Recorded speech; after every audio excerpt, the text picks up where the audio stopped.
मैरवा थाना क्षेत्र के चुपचुपुआ गांव की एक 14 वर्षीय नाबालिग लड़की को बहला फुसलाकर भगाने का मामला प्रकाश में आया है। इस मामले में युवती की मां के द्वारा थाने में आवेदन दिया गया है।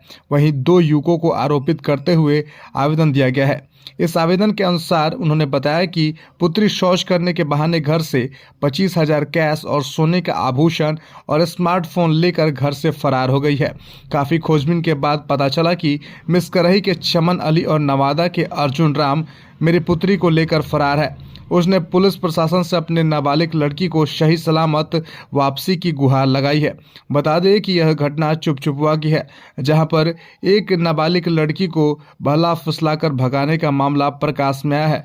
पीड़िता की मां के द्वारा थाने में आवेदन दिया गया है, जिसमें दो युवकों को नामजद आरोपी किया गया है व प्राथमिकी दर्ज कराई गई है। उन्होंने बताया कि पुत्री शौच के बहाने घर से 25,000 कैश और सोने का आभूषण लेकर फरार है।